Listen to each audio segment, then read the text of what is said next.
I'm not ashamed of anything that I've been through because I am so, so proud of who I am today. So if you're going to judge me on my past, looking in my eye and seeing the success that I've achieved in my present, knowing who I am and knowing what I will conquer in the future, then I don't care. I don't care about your opinion. I don't care about really anything you would have to say about me if you're not recognizing that this is a bigger picture. My past makes me who I am, which will create my future. You've been wildin', blaming everything on your problem. I told you gotta keep it real with me.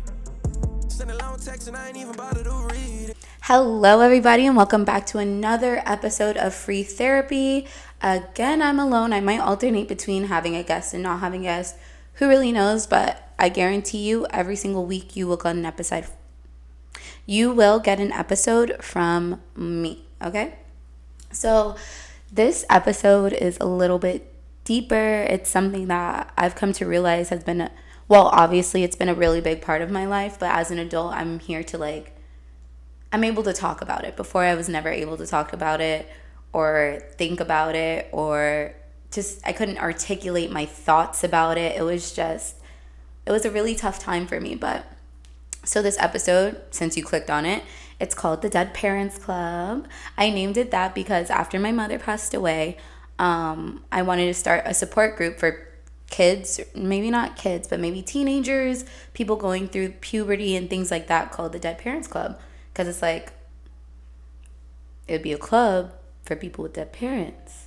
So I don't want anybody to feel like I'm being insensitive, even though it's my situation. I still want to adhere to other people and your comfort levels and everything like that. So it's satirical. It's for fun, okay? So I am going to really open up to you guys because only my best friends, and even, they don't really know everything I felt about the situation, everything I've gone through. My best friend Divyanka probably does, but other than that, a lot of people just don't. I might come out with a post here and there saying, oh, wow, Mom, I miss you, or this and this and that, but people don't really know about me, and that is a huge part of my story. So I wanted to start off by, let's just get into it. So in 2013, it actually starts way before that. So in 2001, or the year 2000, 2001, something like that, me and my family, we were living in Georgia, where I was born, Lawrenceville. Fun fact, I was born in the same hospital as Offset. Yeah, I bet you like that because it's a fun fact. But so in 2001, all I remember, I was 4 years old, and my mom fainted at the top of our staircase, fell down the stairs, and then my aunt, or my godmother, I think it was my godmother, she took my mom to the hospital, and after that, I don't even know, we moved to Florida, so on and so forth. So come to find out, that's when my mom was originally diagnosed. I might be wrong. My dad's probably going to text me and correct me or something like that. But to my knowledge, my mom was diagnosed with multiple myeloma, which is a form of cancer within the bones, in 2001. And we moved to Florida so that we would be closer to better doctors. My dad would have a better job and things of that sort, right? So technically my entire memorable life, my mom has always been sick. Even if I didn't recognize it at the time, she's always been sick.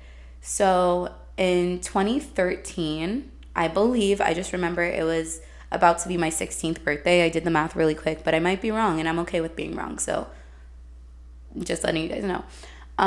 In 2013, my mom passed away, and it was incredibly traumatic for me because I feel like in some form, we were very religious, very religious. My mom was a super Christian, the most angelic woman you can ever imagine.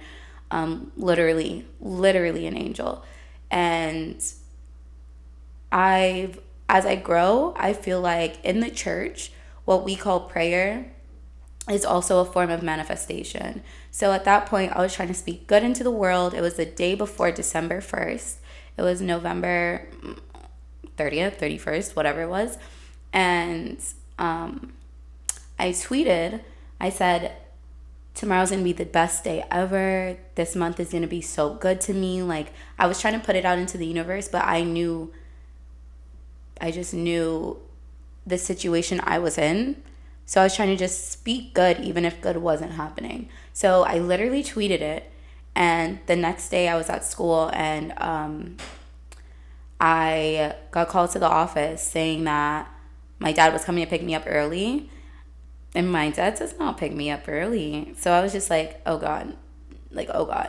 And then on top of that, my best friend's parents, Amanda, thank God for their entire family. Like, they pretty much helped raise me and everything like that, because I had that specific family in my life at that time, still continuously in my life.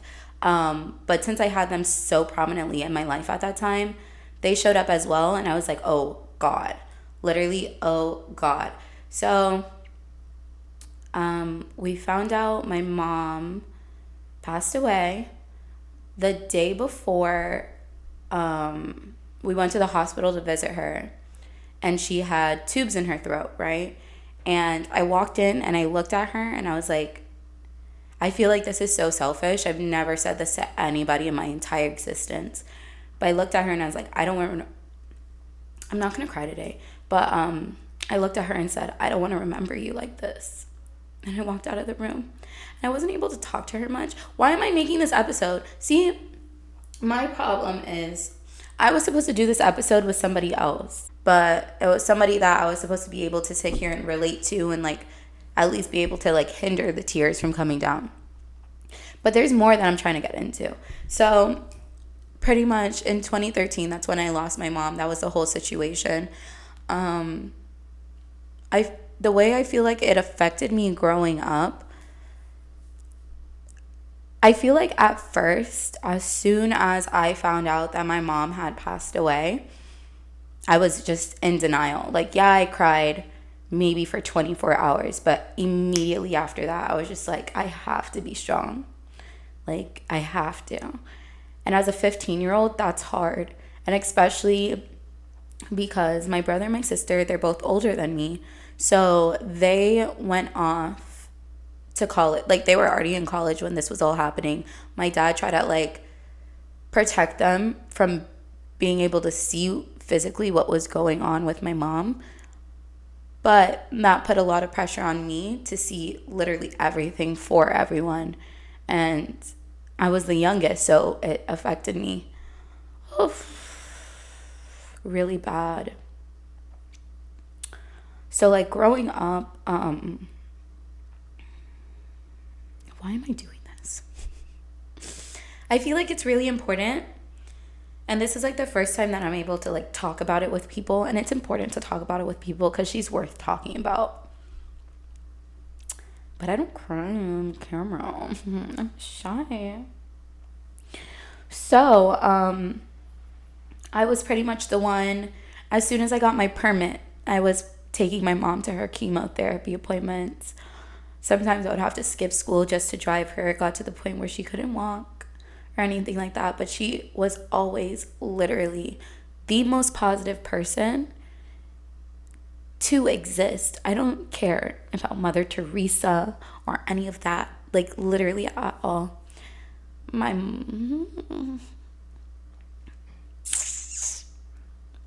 mom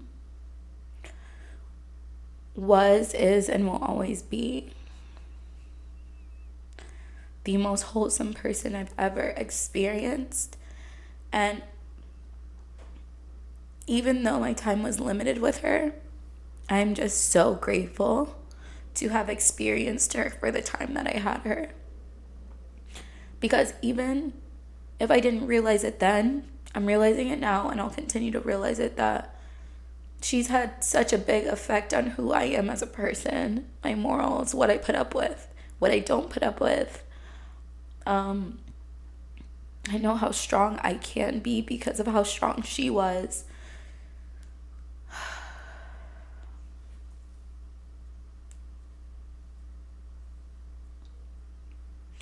So I wasn't sure what the I wasn't sure what the point of this episode was going to be, but again, I was supposed to do it with somebody else. So I was supposed to be interviewing them, and we were supposed to be talking about our commonalities and everything like that growing up.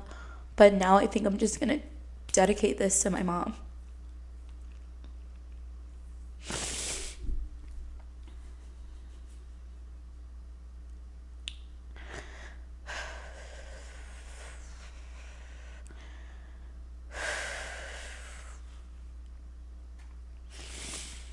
Because I've been in denial of it for so long, or I just haven't acknowledged, like, I haven't acknowledged her presence since she's left, really, until recently. I feel like I owe this to her, and even if I don't owe it to her, she deserves it at the very least. Oh God. Okay, let's get to some points. Am I right? Like, let's make some sense. Okay, so now that I had a minute to compose myself, right? I want to tell everybody that grief is such a undeniable, unexpected process. Like, every single day is different. I can honestly tell you that I was not able to even start processing my mom's death until my freshman year of college. And it was only until I was alone on Christmas break, alone on my birthday, that I was like, wow. Like, just wow, like, this would never happen. Of course, the things that really hurt me the most is I would just think in the back of my head, like, oh, my mom will never see me get married. My mom met one of my, dang, that's rude. On my last episode, I said Felix was my first boyfriend. I definitely had a whole boyfriend during my mom's death, but there was so much going on, and he was so sweet too. He moved to New York, and oh my God, I have to tell Felix. Oh my God, I'm a liar. Well, he wasn't technically my boyfriend. I wasn't ready for commitment, so I was just like, boyfriend, like friend boy. That's embarrassing. I really just blocked this kid out of my entire memory. That's rude of me. He was so sweet. He was living in New York. I told him that my mom died, and he bought a ticket right away. His family was so sweet. His sister followed me up on Instagram until probably like last week when I unfollowed her, and I was just like, there's no need for this anymore. Wow, I'm a liar on accident. Okay, so moving forward. Anyway, so I want to just tell everybody that grief is an unpredictable process. It's just something so different, so interesting. And it's a journey that you will not be able to really acknowledge. But I have a couple questions that I was going to ask my guests, but I'll just answer them myself. But I do want to tell you guys, I really, really want to get into this gift that my father gave me recently. And I feel like it is literally everything I've ever needed to properly grieve my mom. So if you know somebody who's going through grief, if you yourself is going through grief, I feel like this would be so important, so memorable, and so worth it in every way possible. You know, I feel like what my dad was able to provide me and my siblings, if you can do this for somebody else, it would be a world of a difference. Okay, so how do I think it affected me growing up? I feel like I became wild. My mom, when she was growing up, she grew up in Kingston, Jamaica. She went to one party. She was the youngest out of all of her siblings. Her sisters always picked on her. She had one boyfriend. I have a picture of him. And my dad's going to be like, why? Because you gave it to me. But she had one boyfriend before my dad. And that was just it. And she went to one party. She tried to sneak out to go, and then she was never able to go. I don't know if you guys can see it. I'll show you. But it looks like a prom picture. His name was Wayne. It's so funny that we know all these details. My dad literally kept that picture until recently. I was like, I'll take it. Like, it's the closest thing I have to a wedding picture. Anyway. So, I just remember, well, I'll always remember my mom being like a beautiful, God-fearing Christian woman. And I knew that I was never going to be at the point that she was in her Christian journey. Like, she went to Bible school. She was preparing to be a pastor. Like, she was 110% in it. And I would just look at her, and at the time, I didn't really recognize how beautiful of a thing that is to dedicate yourself to something like that, regardless if it is religion or if it's something else. To be that passionate about something is incredible to me, genuinely. So, growing up, since my brother and my sister were already out of the house, it was just me and my dad at home. And my dad was so madly in love with my mom that when she did pass, like he would do anything. Like, okay, let me not spill too much tea. I'm gonna have my dad on the episode at one point, but my dad gave up a 6-figure job just to move back home and be with my mom, because if anything were to happen to her and he wasn't around, he said that he just couldn't live with himself. So he gave up something that was providing for us, something that was able to have my mom at home taking care of us, type of thing, just to be right there next to her through it all. So when it was just me and my dad in the house, it tore him apart as well, but he didn't show me it as much. He just wasn't at home as much. I don't know what he was going through or what he was doing half the time. I did pretty much know, but he became a public speaker, and that pretty much had him traveling all over the world. And by all over the world, it was all over the world. My brother and my sister were home. My dad was traveling. My dad bought me a car, and I was 15 years old, going through grief without even acknowledging that I was going through grief. And I had a job, so I had money, I had a car, like my life was set. So of course, I got into a couple situations that really didn't start to add up. So that's when I started drinking heavily with my friends. We were going to all these like events. I was going to a lot of like X-laced events, and like do you guys remember Blue House or something like that? That was the first event that I went to that got shot up. And thank God I was friends with Jaheim, like XL Jaheim at the time, because he had me. He held me behind his back and he said, "You're good, don't worry, get in the car."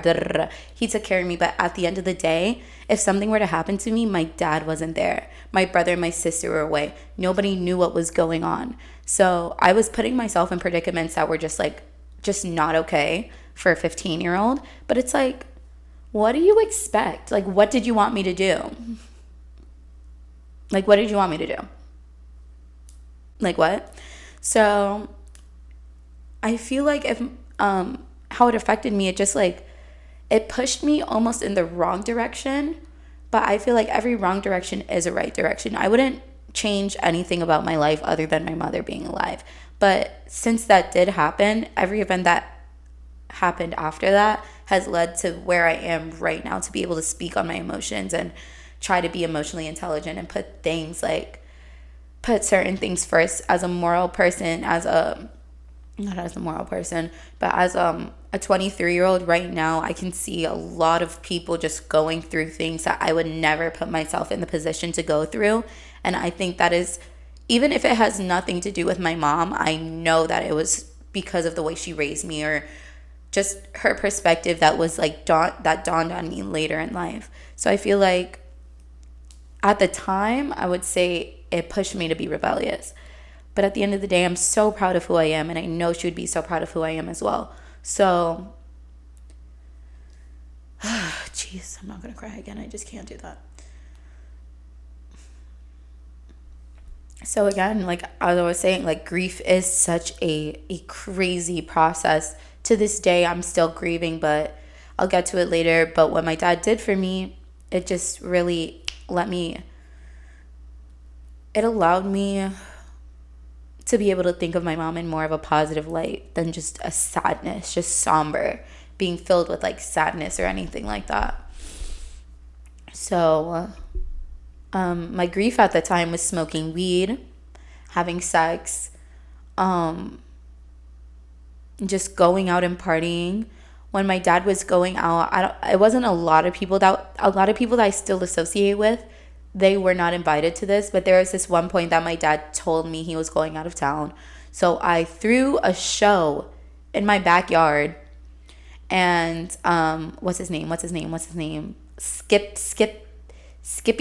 Skipper Marley, Drew Sways, Apollo Fuse, I think. All these people were performing in my backyard, and I was just like, why am I doing this? Like, what type of attention am I craving, you know?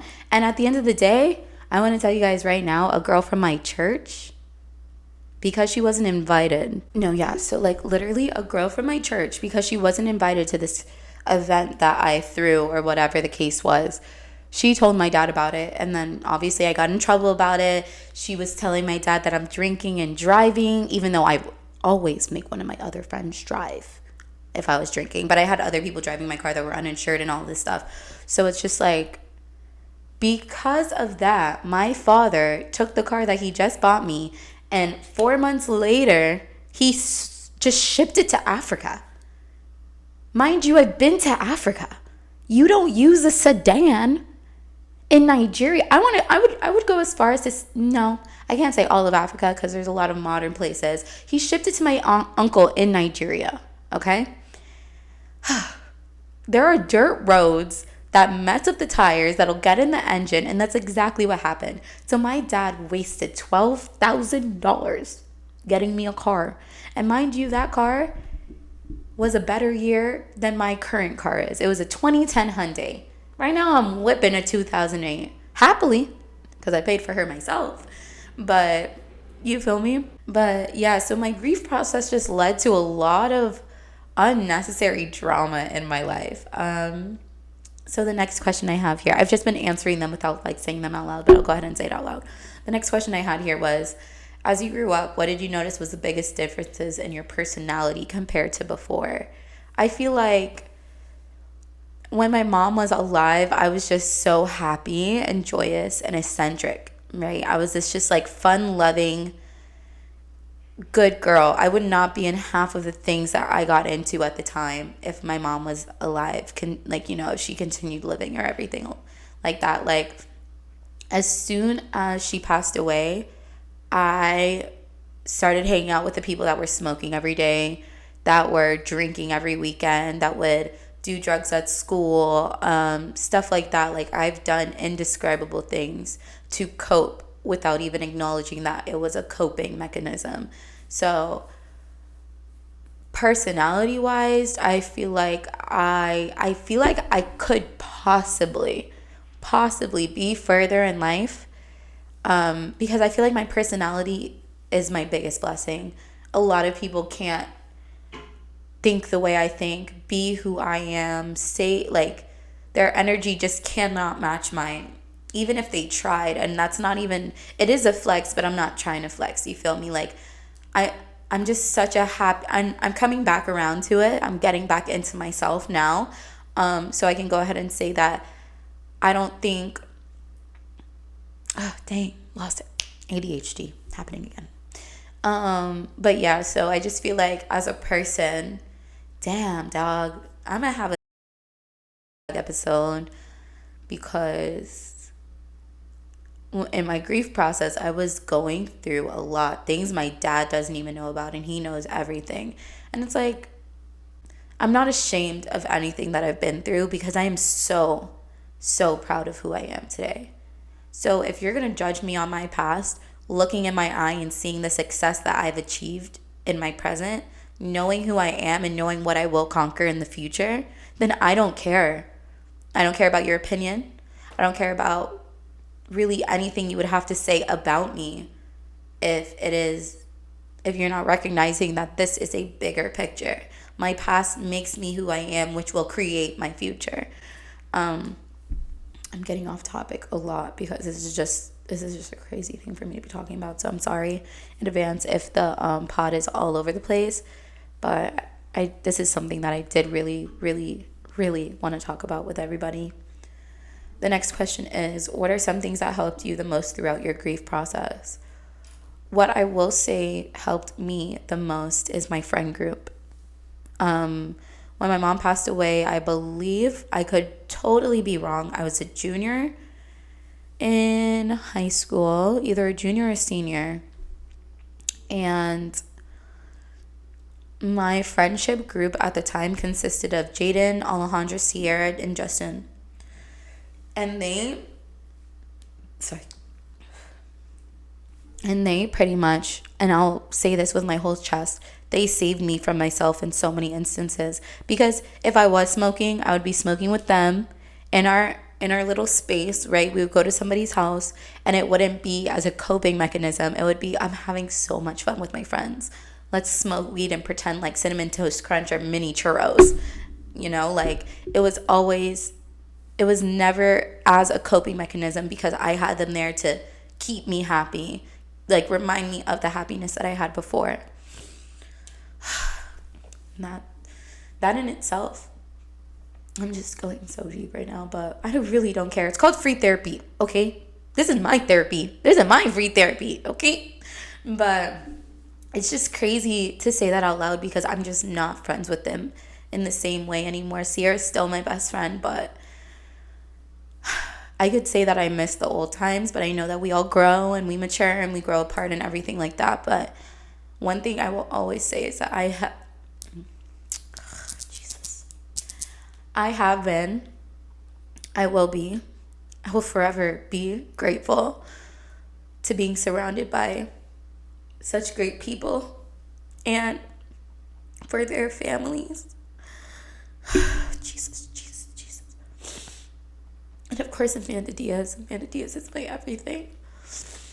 For their families being able to take me in and talk to me and comfort me and reassure me that I may not have my biological mom here with me anymore, but I always had a mom and my parents' mothers.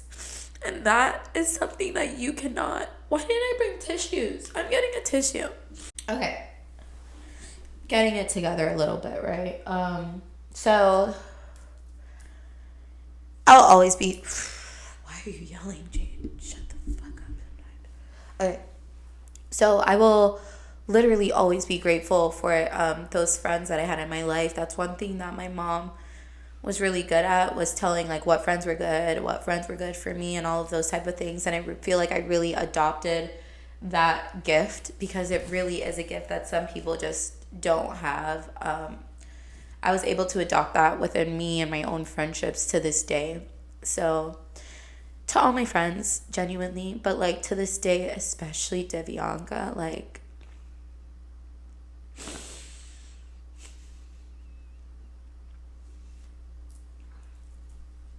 me fighting back tears.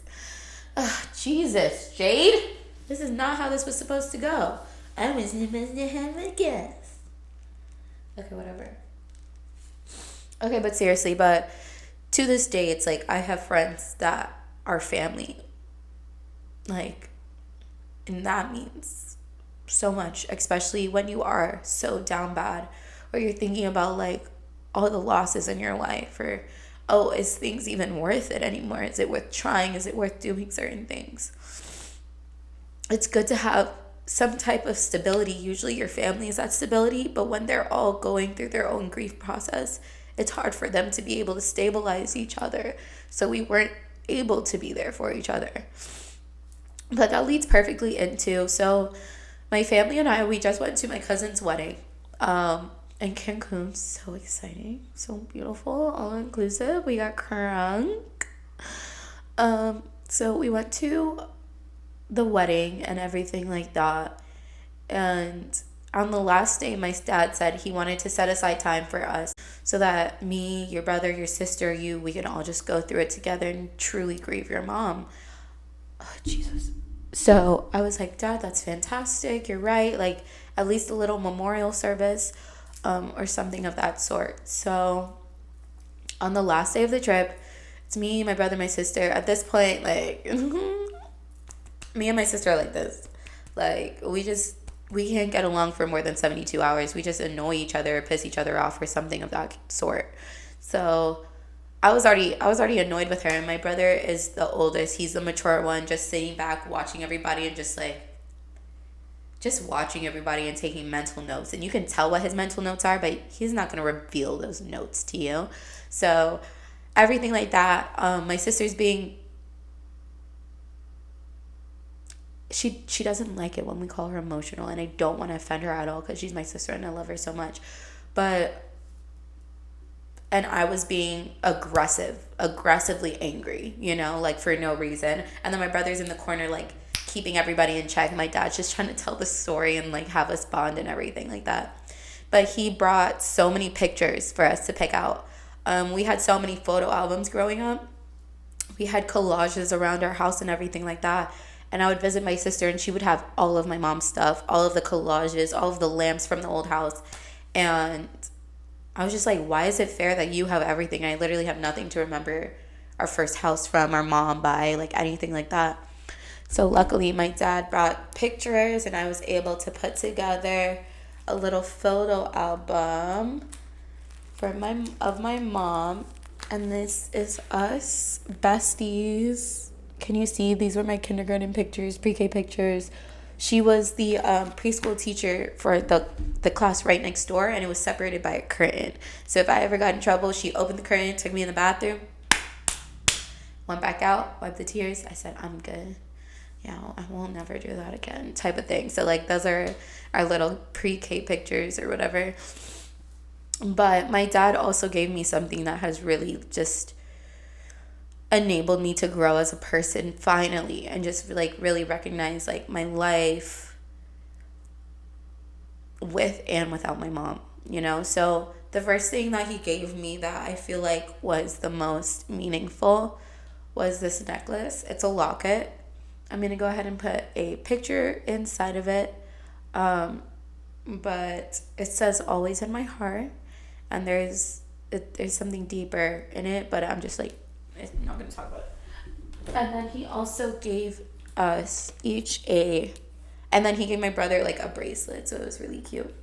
He also gave us all these little tins with our initials on it. And I'm just going to read this to anybody grieving, especially grieving a mother, but grieving anybody. If you ever want to make somebody something, this is really the one thing. I've opened this box so many times since I've gotten it, just because I feel like I wish I had it sooner.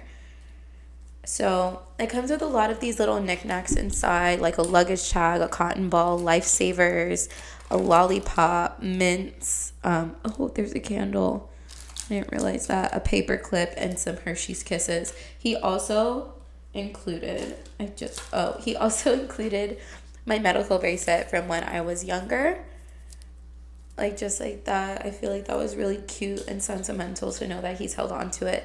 But I opened it and I was just so confused, especially with the cotton ball. Everybody's emotional. We're looking at pictures of my mom. I opened the tin. I see a cotton ball and I said, this seems racist. Wrong time, wrong place. I get it. But anyway. So you open up the little scroll, and this is something that the best thing he could have ever done for me. It says, in memory of Mom's survival kit, the mints, so you will always have a fresh start. The kisses, like the Hershey Kisses, to remind you how much I love you. The lifesaver, to keep you from drowning in everyday tasks. The paperclip, to help you hold things together. The cotton ball, to cushion the rough times ahead. The string, to help you tie up loose ends.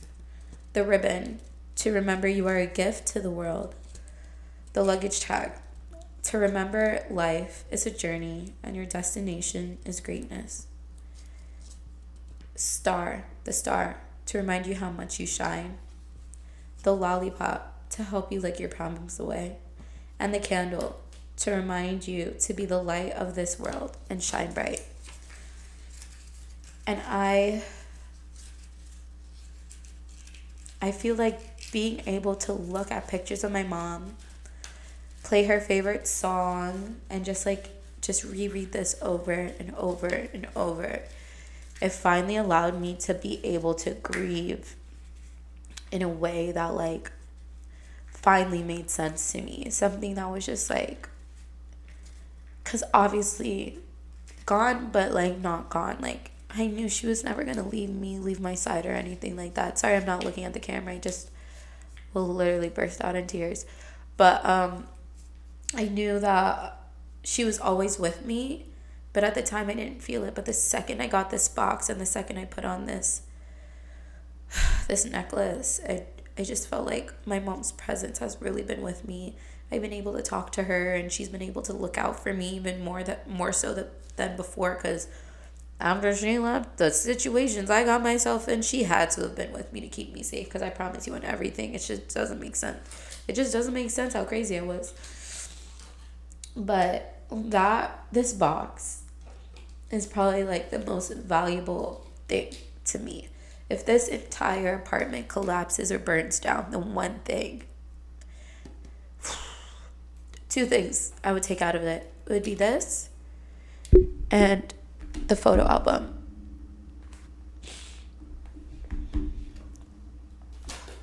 So,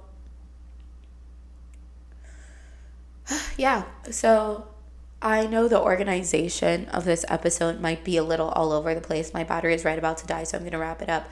But one thing I do want to leave everybody with, and it's just so, so, so dear to my heart, is just, if you do have somebody who's lost anybody in their life, be there for them. Because that's the one thing that they could ask for. That's the one thing that they need.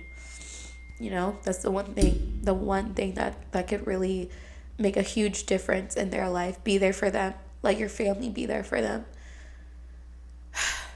And yeah, so yeah, thank you for watching another episode of Free Therapy, or it's not really Perspective Podcast. I'm not really doing anything with that right now. Don't forget about it. It might come up again soon, but Free Therapy is my main passion, my main focus right now. So thank you for watching another episode of Free Therapy. Subscribe if you want to keep listening. If you don't, I don't care. I'll be here to talk about it regardless. Bye. Love you guys. You've been wildin', blaming everything on your problem. I told you, you gotta keep it real with me. Send a long text and I ain't even bothered to read.